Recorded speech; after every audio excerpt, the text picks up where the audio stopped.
É incrível como Deus fala com a gente através dos alimentos, através dos elementos da mesa, através das sensações que a gente sente ao ingerir um alimento, a ter contato com o alimento. E é sobre isso que eu quero falar com você hoje. O poder que a alimentação tem de nos trazer para perto, de nos conectar ainda mais com o nosso Criador.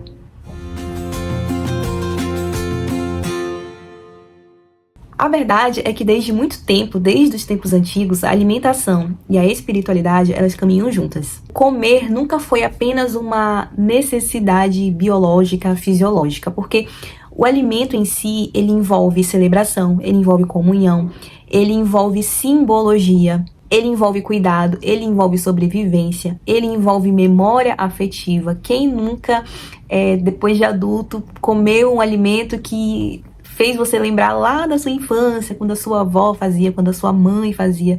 Então o alimento, ele tem esse poder que vai além do suprir as nossas necessidades físicas. Na Bíblia a gente tem muitos exemplos de alimentos nos ensinando, de Deus usando os alimentos para nos ensinar. Tem o maná que caiu do céu, tem o vinho, o pão da Santa Ceia. Tem os pães da presença lá no Antigo Testamento, que tem toda uma simbologia, que carrega todo o ensinamento pra gente. O azeite, que representa a unção. E olha o que diz o Salmo 104, do 14 ao 15. Permites que da terra colham seu alimento, vinho para alegrar o coração, azeite para fazer brilhar a pele e pão para dar forças. Deus, ele sabe exatamente o que a gente precisa, em todos os aspectos. Ele conhece as nossas necessidades físicas, sociais, emocionais, espirituais. Nós mesmos já demonstramos isso através do nosso corpo, através da fisiologia. Como, por exemplo, um nenenzinho, quando ele nasce, ele passa por diversas estações de crescimento, de desenvolvimento ali do seu corpo, da sua mente.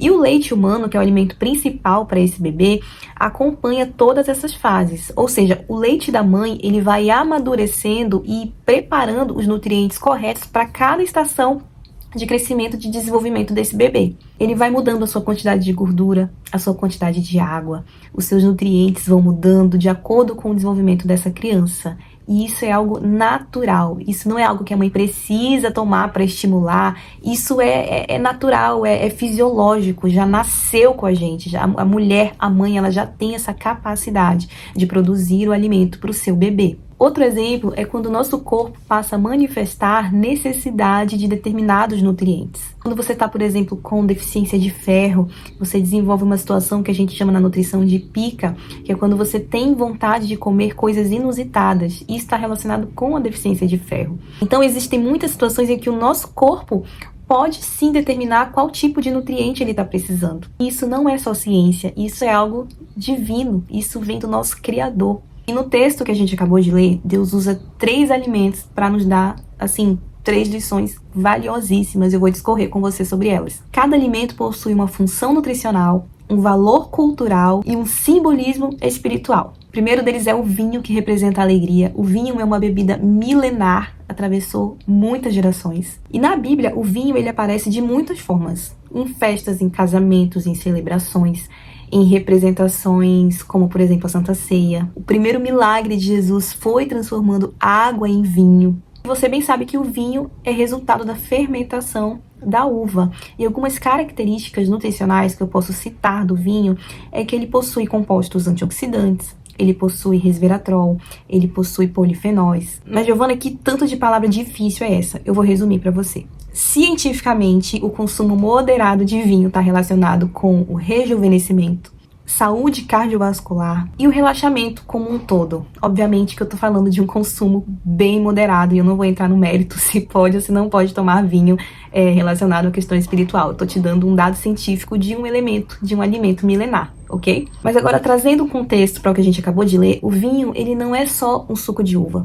Ele não é só um alimento, uma bebida milenar. Tem muito mais coisa que a gente pode extrair desse elemento. O texto diz que o vinho, ele é para alegrar o nosso coração. E a alegria, assim como os alimentos, ela também acaba sendo uma necessidade do ser humano. Deus não criou seres humanos para serem robôs. Deus não criou robôs, ele criou seres humanos. E a alegria, ela é basicamente uma necessidade do nosso corpo, é questão de sobrevivência. Deus, ele criou o ser humano não apenas para sobreviver, mas para viver de forma justa, de forma íntegra. celebrando, compartilhando vida, em comunhão com outras pessoas. Nós não nascemos para viver isolados. E o vinho, ele traz essa simbologia de unidade, de comunhão, de celebração, de alegria, de tudo aquilo que é relacionado à gratidão, de sermos gratos por tudo que temos, por tudo que somos em Cristo. O vinho traz essa representação.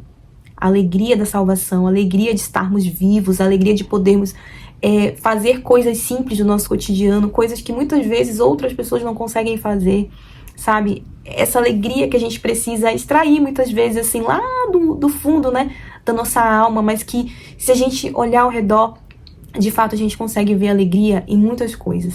Então o vinho, ele traz essa representação, a alegria no ordinário, no dia a dia, em coisas simples. E agora a gente tem um outro elemento, que é o azeite. Também é um alimento milenar da antiguidade. Muito se ouve falar sobre azeite, em muitas passagens bíblicas, inclusive, assim como o vinho. E olha que curioso, naquela época, o azeite ele era considerado um alimento, assim, muito versátil.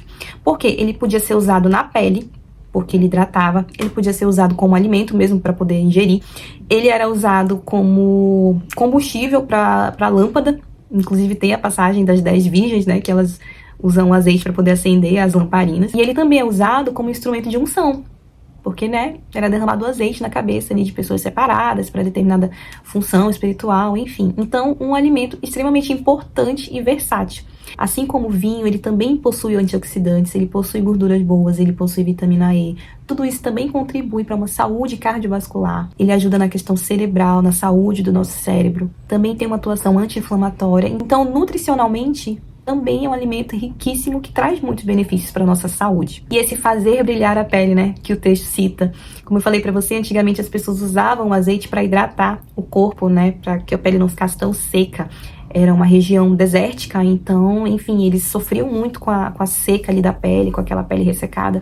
E o azeite ele era usado para isso. E o brilho do rosto simboliza saúde da pele, vitalidade, alegria também, de certa forma, cuidado, né, um autocuidado ali consigo. E o simbolismo mais espiritual, o azeite, ele representa a presença de Deus, ele representa a unção de Deus sobre nós. Ele representa a separação para algo novo, né, a santidade, alguém que está separado, alguém que foi escolhido para desenvolver determinada situação, determinada função, né, em determinada situação.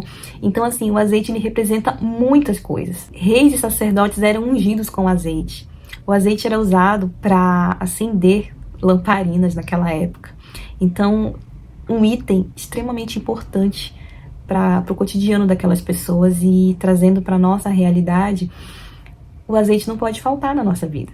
O azeite ele é o combustível que nos ajuda a permanecer acesos muitas vezes. Como na parábola das 10 virgens, se acaba o azeite, acaba a sua energia, acaba a sua luz, acaba aquilo que vai te conduzir até o noivo.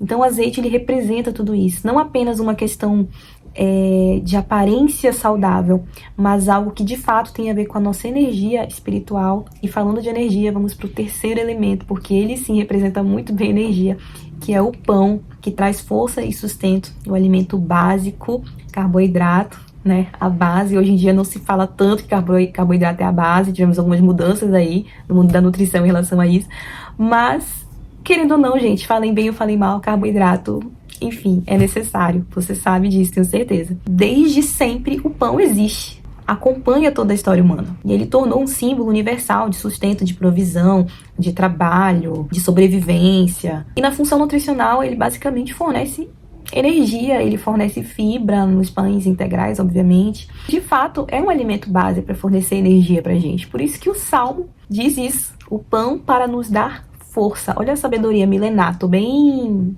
Thiago Brunet, né? Sabedoria milenar. Mas é verdade, olha isso. Desde sempre as pessoas sabem disso. O pão nos dá força. E o simbolismo espiritual para isso, hein? Quem que é o pão da vida? O nosso Senhor, nosso Salvador, Jesus.